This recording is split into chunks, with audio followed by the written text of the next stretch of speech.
Muchas gracias, hermanos, hermanas. Este mes hemos ido trabajando, ¿cierto?, sobre la economía bajo los principios de Dios. Y quería invitarlos, hermanos, a que pudiéramos reflexionar sobre una equivocada administración de las finanzas. Una equivocada administración de las finanzas. La verdad, cuando uno empieza a estudiar este tema, uno empieza a pensar quizá en los ahorros, en las inversiones, en la cantidad, ¿cierto? Tenemos nuestro diezmo, 10%, ya lo sacamos, esto para pagar las cuentas, esto para ir al mall, esto para ir a la feria y distintas cosas. Si podemos un gustito o algo así. Pero lo que me sorprendía es el tema de la administración en la Biblia. El por qué, el para qué, el cómo. Y quisiera hacer dos preguntas sobre el tema de la equivocada administración de las finanzas. Así que le quería pedir ayuda a Excel con una primera pregunta que va a estar saliendo aquí en pantalla. Una primera pregunta. Y les voy a pedir también que puedan sacar sus celulares para responder esta pregunta, ya que vamos a enviar un código ahí para la primera pregunta. La primera pregunta es: ¿con qué actitudes debemos enfrentar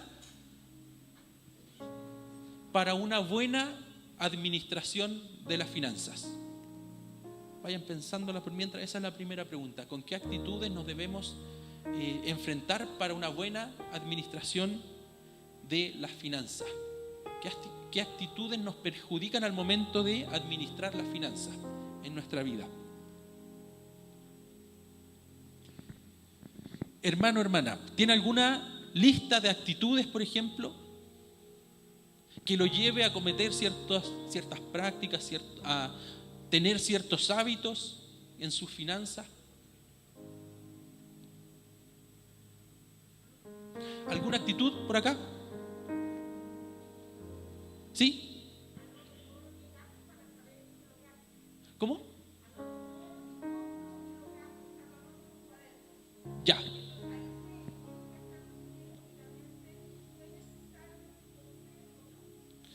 Muchas gracias. Y al momento, por ejemplo, ¿con qué actitudes ustedes luchan para tener una buena administración? Podría ser el desorden en este caso. Luchar contra el desorden, ordenar, hacer una lista de prioridades, necesidades. Pero ¿qué otra actitud nos puede jugar en contra y tenemos que batallar con ella para tener una buena finanza, una buena administración? Ahí sí. Actitudes que nos llevan a una mala administración. ¿Sí? Lo innecesario, ¿ya? Compras compulsivas. La avaricia, ¿ya? Miren, vamos a pasar a la siguiente pregunta. Ahí escuchamos algunas. ¿Qué significa administración para ustedes? ¿Qué significa una persona que administra? ¿Qué es la administración? ¿Por aquí escuchaba algo? Hacer uso correcto de los recursos. ¿Ya? A mí me parece un poco, bueno, no un poco, sino que me parece una palabra bien evangélica. Porque nosotros hablamos de ser ministros de Dios, ministrar personas, ¿cierto? Y administración no se distancia mucho de ese sentido bíblico. Ministrar significa servir. Y la palabra ad es una partícula que se refiere hacia. O sea, un destino, un propósito. Administrar es invertir los recursos hacia. Entonces a veces pensamos que la administración, y no está mal, en un sentido profesional podríamos decir, o técnico, de los recursos, ¿cierto? Ahorrar, inversión, este tema de activos, pasivos, ¿cierto? Pero yo les quería compartir una reflexión sobre el hacia de esos recursos. ¿Hacia dónde están destinados? ¿Va a ser una medida? ¿Va a ser un aviso de cómo estamos administrando esta finanza? Por ejemplo, quisiera leer un pasaje que se encuentra en Lucas 10:17. Dice: el intérprete de la ley respondió: amarás al Señor tu Dios con todo tu corazón, con toda tu alma, con todas tus fuerzas y con toda tu mente, y a tu prójimo como a ti mismo. Ahora, ¿qué tiene que ver el primer mandamiento con las finanzas? Se preguntarán algunos. ¿Qué tiene que ver amar a Dios, amar al prójimo, amar a Dios con todo el corazón, ¿cierto? Con toda el alma, con toda nuestra mente, con todas nuestras fuerzas? ¿Qué tiene que ver eso con las finanzas, con los recursos, con las riquezas? Y esa es una de las preguntas, o esa es una de las tergiversaciones que nos han hecho pensar en el mundo, ¿cierto? Con esta idea de lo secular, como si existiera algo secular. Y la verdad es que toda área de nuestra vida tiene que ver con Dios. Toda área de nuestra vida puede formar una buena o una mala conducta delante de Dios. Toda área de nuestra vida está sujeta a Dios, o debiese estar sujeta al Señor. Entonces, Mateo 6 dice, porque el problema de las finanzas a veces puede ser el desorden, pero hay algo más profundo en las finanzas y su administración, que lo dice Mateo 6:24. Ningún siervo puede servir a dos señores. Ustedes lo conocen este versículo, porque dice: porque aborrecerá a uno y amará al otro, o se apegará a uno y despreciará al otro. No podéis servir a Dios y a las riquezas.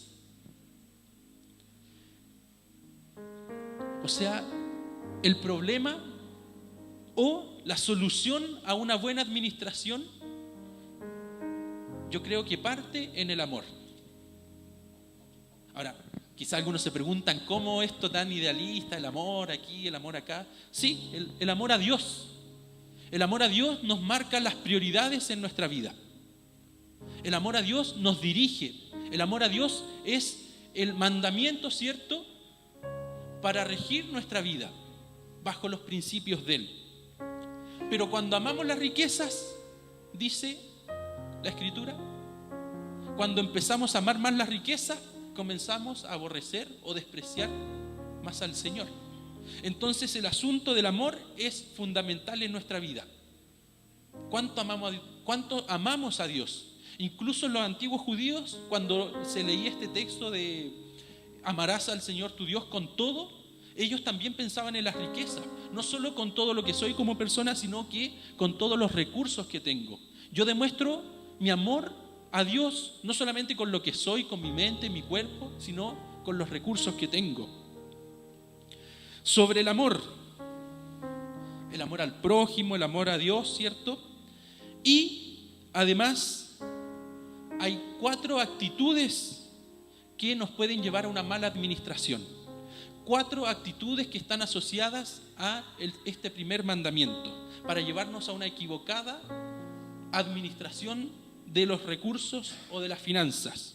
La primera que quería compartir con ustedes es la mentira. La segunda, la tacañería. La tercera es la avaricia, que también mencionaron. La cuarta pueden ser las falsas doctrinas o el extraviarse de la fe. Y si quieren una quinta, podría ser la negligencia. Y las vamos a ir explicando por qué estas actitudes nos llevan a una mala administración de las finanzas, a un mal servicio de las finanzas. Lo primero, en Hechos capítulo 5, versículos 1 al 3. ¿Recuerdan el relato de Ananías y Zafira? Lo vamos a leer. Dice, por mientras están buscando en sus Biblias, Hechos 5, versículos 1 al 3. La mentira como una primera actitud que nos lleva a una forma equivocada de administrar las finanzas. Pero cierto hombre llamado Ananías, con Safira su mujer, vendió una heredad y sustrajo del precio, sabiéndolo también su mujer, y trayendo solo una parte, la puso a los pies de los apóstoles y dijo: Pedro, Ananías, ¿por qué llenó Satanás tu corazón para que mintieses al Espíritu Santo y sustrajeses del precio de la heredad? Quizás nos choca un poquito, porque en la iglesia primitiva, ¿cierto?, en el libro de los Hechos se nos narra cómo los creyentes vendían sus propiedades, no todos, sino que la gran mayoría, las vendía y las utilizaba, ¿cierto?, a los propósitos del Señor, la entregaban los apóstoles. Pero en este caso tenemos un contraste, porque antes de este relato está Bernabé como un joven, ¿cierto?, que vendió todas sus propiedades, vendió todo y se entregó al Señor. Pero por otro lado está Ananías y Safira, un matrimonio que vendió una propiedad, se quedó una parte y la otra la entregó al Señor. ¿Les choca? Sabiendo que después el mismo Señor, por medio de Pedro, le dice: Ananías, ¿por cuánto hiciste esto? El Señor trae también consecuencias para ti. Y Ananías expiró, o sea, murió en ese momento, y después entró su mujer. Y Pedro la confronta nuevamente con lo que hicieron, mintieron y sustrajeron. Y Safira expiró, murió. ¿No le parece chocante la respuesta del Señor? Nosotros que estamos acostumbrados quizás a nuestro sueldo le quitamos el 10%, lo entregamos y nos parece bien. Pero imagínense, un matrimonio vende una propiedad y quiere quedarse una parte y no le envía todo a los apóstoles. ¿Le parece chocante o no? ¿Qué dicen ustedes, hermanos? ¿Les parece chocante? ¿Les parece drástica esa medida que el Señor hizo? Nos choca. Pero el problema está en que Ananías y Safira habían mentido al Espíritu Santo y sustrajeron. Pero el problema en el fondo, nuevamente, es el amor. ¿Por qué? Porque con este gesto que hicieron, demostraron que no estaban totalmente comprometidos con el amor a Dios. No es solamente la mentira del monto, no es solamente la mentira de guardarse una parte y dejar otro para la iglesia, sino que es la mentira del amor a Dios. ¿Le parece que Ananías y Safira, estaban amando a Dios o tenían un conflicto entre amar a Dios y amar a las riquezas? ¿Por qué hicieron eso? El amor a las riquezas. Una mala administración, una actitud de mentira hacia Dios y hacia las personas nos puede llevar a una mala administración de los recursos. ¿Por qué? Porque cuando mentimos detrás de eso, detrás de todas las pretensiones que tenemos, como pasa con algunas personas que se denominan apóstoles, ¿cierto?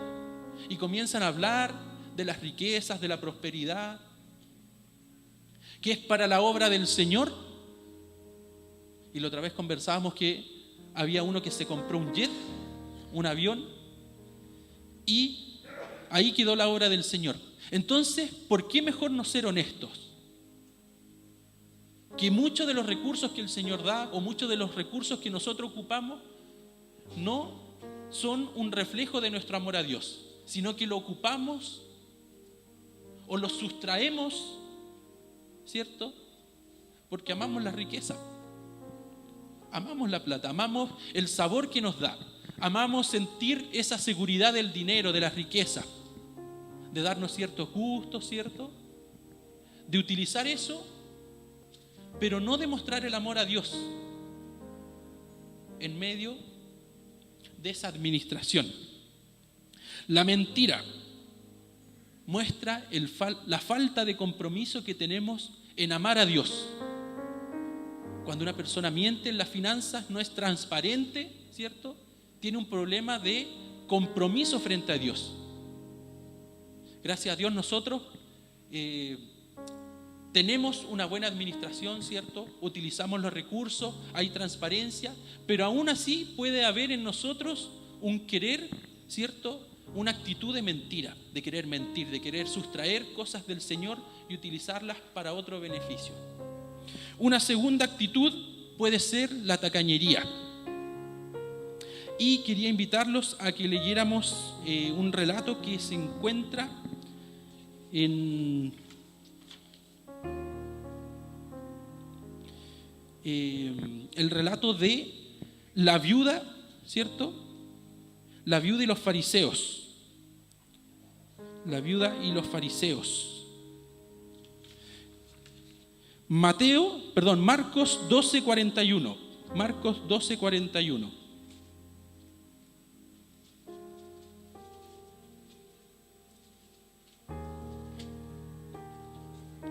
Marcos 12:41.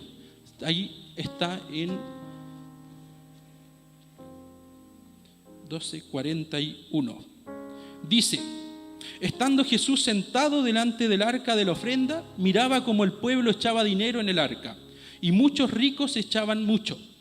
Y vino una viuda pobre y echó 2 blancas, o sea, un cuadrante. Entonces, llamando a sus discípulos, le dijo: de cierto os digo que esta viuda pobre echó más que todos los que han echado en el arca. Porque todos los que han echado de lo que les sobra, pero esta de su pobreza echó todo lo que tenía, todo su sustento. La tacañería. A veces pensamos que todo es cosa de monto en la iglesia. Pensamos que cumplimos con el diezmo, pensamos que si hacemos una ofrenda a tal hermano, ¿cierto? Cumplimos, pero no se trata de la cantidad, sino del despojamiento. Estos fariseos, estos maestros de la ley, ¿cierto? Ofrendaban grandes cantidades, pero era lo que sobraba de su vida, eran las migajas, por así decirlo. En cambio, esta viuda, de su pobreza, entregó todo, y eso le agradó al corazón de Dios. En eso se fijó Jesús, no en la cantidad, sino que en nuestra habilidad o nuestro carácter de despojarnos de las cosas. Despojarnos, porque las riquezas o el apego a las cosas que tenemos puede ser una barrera para el compromiso con Dios. Así que una segunda actitud que nos lleva a una mala administración, a un mal servicio de las finanzas, es la tacañería. Pensar en las sobras, ocupar las migajas para el Señor. Porque ¿qué es lo que quiere el Señor? Todo. Y eso es lo chocante. Amar a Dios con todo. Por ahí nos excusamos. Pero también están las malas interpretaciones, porque como hablábamos con el hermano Alex, el pastor, la iglesia de los Hechos vendía sus propiedades y las ocupaba. Pero lógicamente nosotros no podemos vender nuestras propiedades y quedarnos pobres, porque seríamos un problema también. Entonces el tema aquí, el tema que nos habla el Evangelio, la palabra, es que tenemos que estar siempre dispuestos a dar, aunque nos cueste todo. No es que lo demos todo y generamos problemas, sino que la disposición, el desapego de las cosas es una forma de amar a Dios, una forma de invertir bien los recursos de la mano de Dios. Pero cuando estamos apegados a los recursos naturales, a los recursos económicos, a las finanzas, a nuestras cosas materiales, eso es una barrera para el servicio de Dios. ¿Qué es lo que le pasaba al joven rico cuando se encontró con Jesús y le dijo que, maestro, cumplo, ¿cierto?, con todas las normas, todas las leyes, ¿qué me falta? Jesús, ¿qué le dice? Vende todo y dáselo a los pobres. ¿Y qué nos dice el relato? Que el joven rico se fue muy triste. Y dice, la advertencia también el Señor Jesús.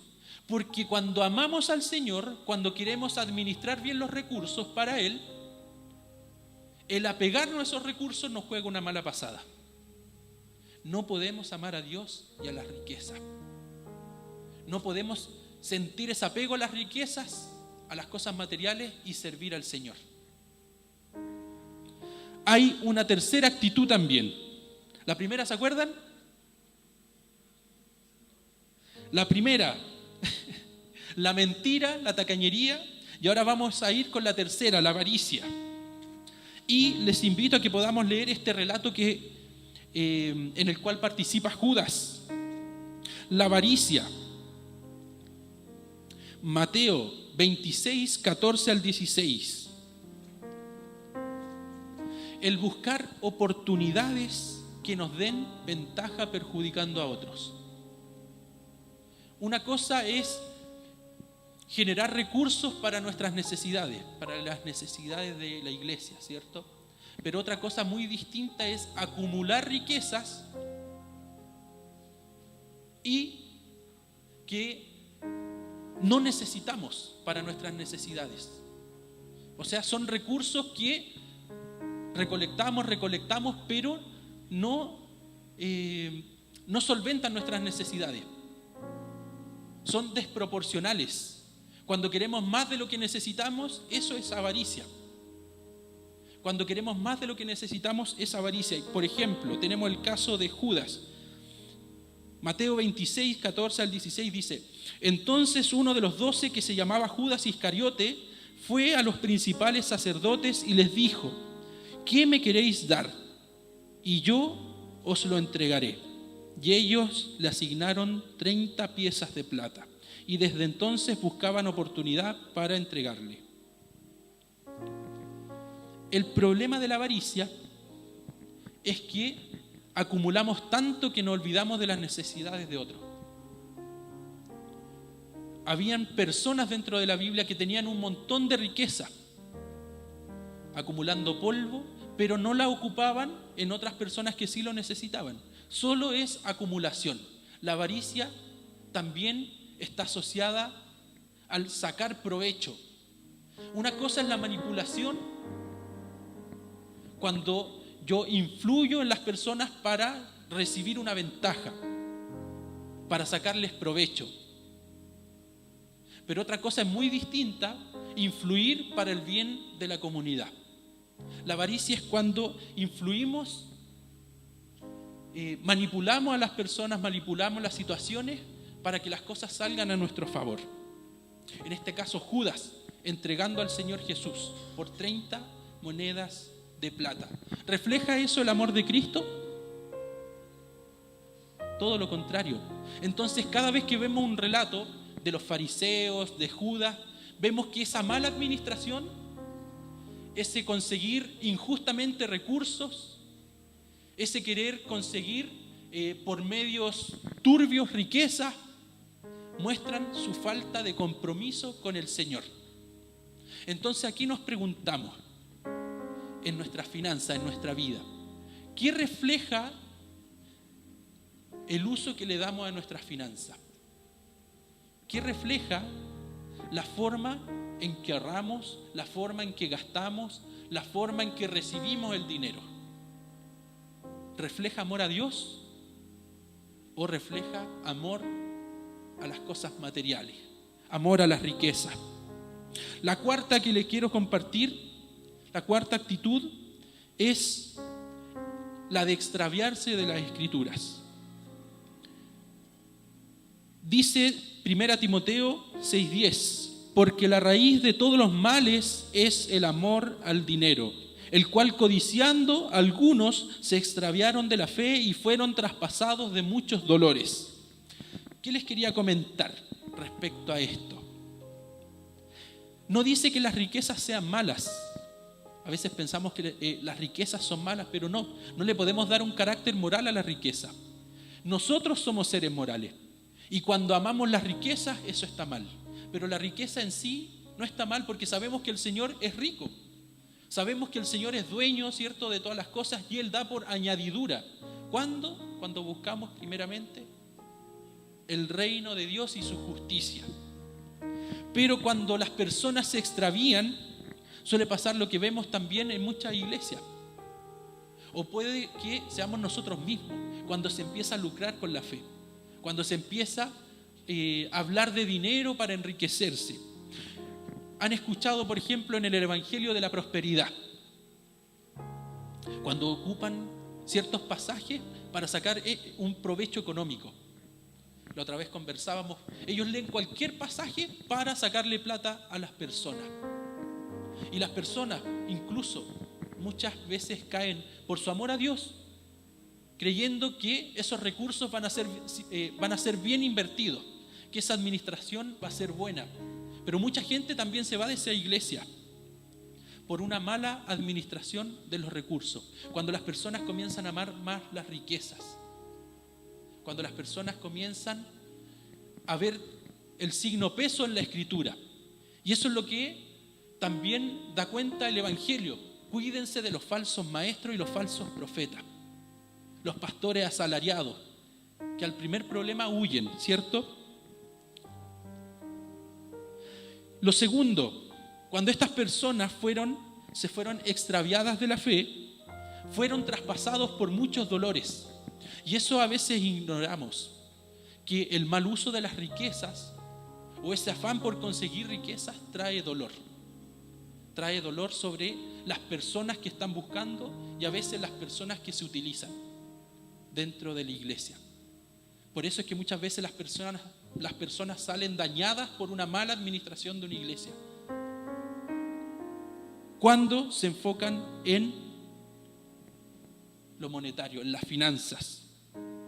Se nos olvida buscar primeramente el reino de Dios y su justicia, ¿cierto? Y eso se nos olvida es muy común, porque la palabra dice que busquemos el reino de Dios y Él dará por añadidura. Pero resulta que a veces buscamos las añadiduras y después el reino de Dios. Una falta de compromiso. Un buen administrador de las finanzas, de los recursos, es una persona que ama a Dios. ¿Por qué? ¿Por qué? ¿Cómo refleja el carácter de Cristo en las finanzas? Sabemos que el Señor se empobreció, se hizo pobre por nosotros para que por medio de su riqueza, de su pobreza, todos seamos ricos en Él, ¿cierto? Bendiciéndonos, dice Pablo, en los lugares celestiales. Hemos recibido herencia, ¿cierto? Mediante Cristo, por el medio del Espíritu Santo en la adopción, ¿cierto? Así que el tema de la administración es una forma de ver si amamos o no estamos comprometidos con el Señor. El mejor ejemplo está en la parábola de los talentos. A veces pensamos que el Señor solamente quiere nuestro 10% del diezmo y estamos listos. A veces pensamos que con nuestra ofrenda estamos listos. Cumplí con mi diezmo, cumplí con mis responsabilidades como miembro de la Iglesia Alianza Cristiana y Misionera. Soy un miembro activo, ¿cierto? Cumplo con estas características. Pero ¿es todo lo que quiere el Señor? ¿Es todo lo que quiere el Señor? ¿El Señor quiere solamente tu diezmo? ¿El Señor quiere solamente tu 10%? ¿El Señor solamente quiere que le dediques tus finanzas? Tampoco. ¿Por qué? Porque como lo estábamos conversando, el Señor quiere todo. El Señor quiere todo de nosotros, todo de nuestra vida, todos los recursos. No significa que vengamos el día de mañana y entreguemos todo nuestro sueldo a la iglesia. Significa que sujetemos nuestras finanzas que recibimos de Dios al servicio de Dios. Cualquier finanza que no esté sujeta a los planes y a los propósitos de Dios va a ser una mala administración, porque no está comprometida con los propósitos de Dios. Y aquí es cuando recordamos la parábola de los talentos, porque el Señor, un siervo, ¿cierto?, toma a 3 personas y a una le da un talento, que era un valor monetario, ¿cierto? En aquel tiempo, no es que sean dones, un talento era una moneda, podríamos decirlo. A uno le da 5, al otro le da 2 y al tercero le da una moneda. un talento. Entonces el primer hombre que recibió 5 talentos, los tomó, los invirtió y luego los duplicó delante del Señor. Los puso al servicio. No eran de este siervo, sino que el Señor se los pasó a estos sirvientes y ellos se lo devolvieron después al Señor. El segundo, que tenía 2 talentos, nuevamente los invirtió y le pasó el doble al Señor. Pero el último, que había recibido 1, tuvo miedo, ¿cierto? ¿Y qué hizo? Escondió este talento. ¿Y qué es lo que le dice el Señor? ¿Qué es lo que le dice el Señor?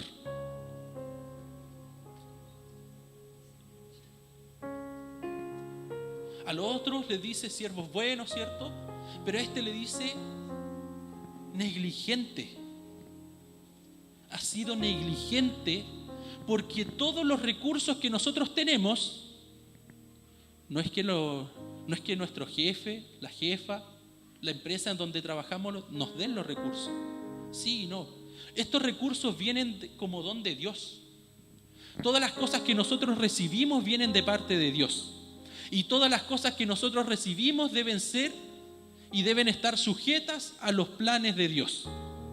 Entonces, una buena administración no es solamente ahorrar, no es solamente invertir, no es solamente cuando cumplimos con nuestras necesidades, sino que una buena administración es la que está sujeta y dispuesta a despojarse para los planes de Dios. A mí me da mucha alegría. Yo recuerdo hace unos años atrás, estaba estudiando en el seminario, 2019, estallido social, empezó a ir mal el tema económico en la casa y quedé debiendo un semestre en el seminario. No era un monto menor. No lo comenté, obviamente. Me acuerdo que lo hablé con el pastor, lo sabían algunos diáconos en ese momento. Eran vacaciones, imagínense, enero, febrero, y yo no lograba pagar ese monto. Ni siquiera tenía trabajo para pagar ese monto. Pero me acuerdo que me llamó la directora en ese tiempo del seminario. No era un monto menor lo que debía. Era casi la mitad de un sueldo, era casi un sueldo. Y me dice: Joaquín, ¿sabes qué? Esa deuda ya fue cancelada. No sé hasta el día de hoy quién fue. Pero esas cosas me hacen estar agradecido porque de verdad que es muy lindo. Es lindo porque refleja el amor a Cristo cuando los hermanos se disponen con sus recursos. Cuando, lo mismo que hablábamos hace un momento, cuando el primer auto, ¿cómo le llama usted, pastor? El autoambulancia. Es muy lindo cuando el hermano del autoambulancia se dispone, si es que ocurre una emergencia, a utilizar esos recursos para trasladar a un hermano en necesidad. Es lindo, ¿cierto?, cuando nuestras hermanas que no tienen los recursos o no pueden andar solas, viene un hermano y las pasa a buscar o a dejar acá a la iglesia para que pueda reunirse, para que pueda tener comunión.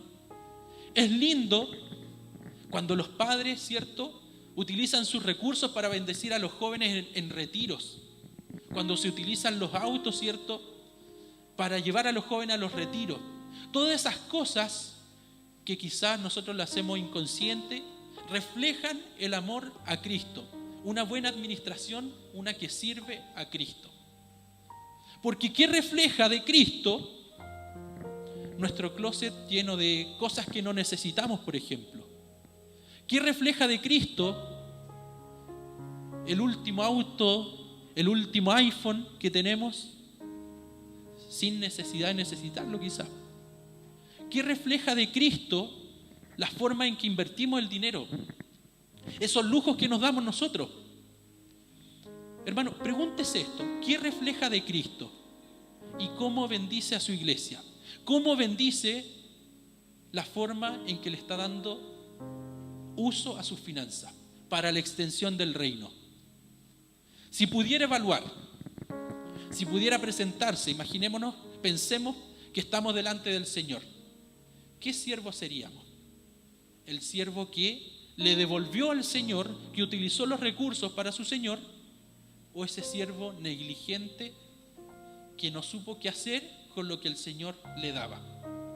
Hermano, aquí no hay coincidencia. Todo lo que usted recibe de parte del Señor está sujeto a Él. ¿Qué quiere el Señor de usted? Compromiso total. ¿Cómo lo reflejamos? Con las finanzas que tenemos. Un buen administrador es una persona sujeta a Dios. Les pido que oremos, hermanos, para ir terminando y para que podamos pasar también después de cantar, obviamente. Pueden levantarse, hermanos, pero creo que muchas veces nos acomodamos a este mundo con la forma en que el mundo dice que debemos gastar nuestros recursos. Pensamos que un lujo no está mal, buscar lo novedoso aunque no lo necesitemos. Esta mentalidad consumista, ¿cierto?, en la que vivimos, pero se nos olvida que Pablo nos dice: no se acomoden al mundo, no se comporten como el mundo, que la forma en que utilizamos estas finanzas como iglesia demuestren eso, nuestro compromiso con Dios. No cuán comprometidos estamos con nosotros, con nuestra imagen, con nuestros deseos, con nuestra avaricia, con nuestra tacañería, con nuestras mentiras. Seamos honestos delante del Señor. Digámosle: Señor, ¿sabes qué? Todos estos recursos que he tenido quizás no reflejan mi amor por ti. Pero quiero transformar eso. Quiero que tú transformes mi carácter. Quiero que tú transformes, Señor, la forma en que administro estos recursos para tu gloria. Porque no se trata de nosotros. Se trata de la gloria de Dios. Y cuando se trata de la gloria de Dios, todo lo que tenemos es para Él, por Él y en Él. Hermanos, oremos. Amado Padre, gracias porque tú no nos hablas como nos habla el mundo. Tus principios, Señor, no son como lo de este mundo. Por eso nos chocan a veces la forma en que debemos manejar nuestras finanzas. Padre, gracias porque a través de nuestras herramientas, nuestras riquezas, nuestro sueldo, a través de nuestros recursos, nuestra casa, Señor, podemos hospedar a hermanos, podemos facilitarle el traslado a hermanos, podemos ir a lugares, Señor, para predicar tu evangelio. Gracias porque con estos recursos, Señor, podemos honrarte a ti, podemos glorificarte a ti, Señor. Cambia en nosotros esa mentalidad, Señor, acomodada a esta época, a nuestra cultura, donde buscamos lo nuestro, donde vemos lo nuestro como algo individual y propio, Señor. Pero ayúdanos a ver que estos recursos son para tu gloria. Ayúdanos a ver que una buena administración va en el amor a ti, Señor. En amarte con todo, Señor. No queremos, Señor, que nuestras riquezas, que nuestro dinero, Señor, nuestros materiales sean un medio o una barrera, Señor, para servirte.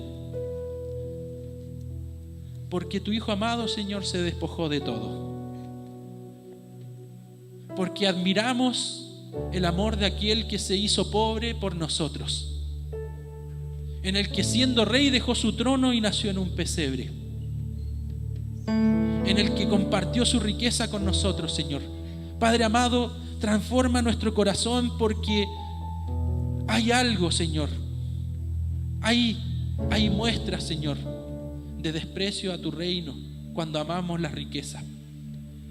Ayúdanos, Señor.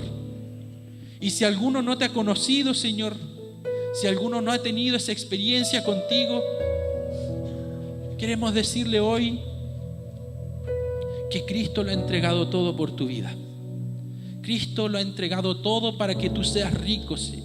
Para que seas rico en alegría, rico en gozo, rico con toda bendición espiritual en tu hogar. Esa es la verdadera riqueza, tener a Cristo por la eternidad. Las riquezas no llenan el corazón de nadie. El amor a las riquezas no produce nada bueno, Señor. Lo sabemos, lo vemos en Judas, lo vemos en Ananías. Así que, Señor, entregamos este espacio para ti. Señor, transfórmanos. Queremos ser una iglesia parecida a ti, no parecida al mundo. Queremos destacarnos por nuestro amor por ti, no por tener los carros de último año, ni por tener los sueldos más extravagantes, ni por la cantidad de cosas que tenemos a nuestro nombre, sino que ser conocidos como aquellos que te aman con pasión y no temen dejarlo todo por ti, Señor. En el nombre de Jesús, amén y amén.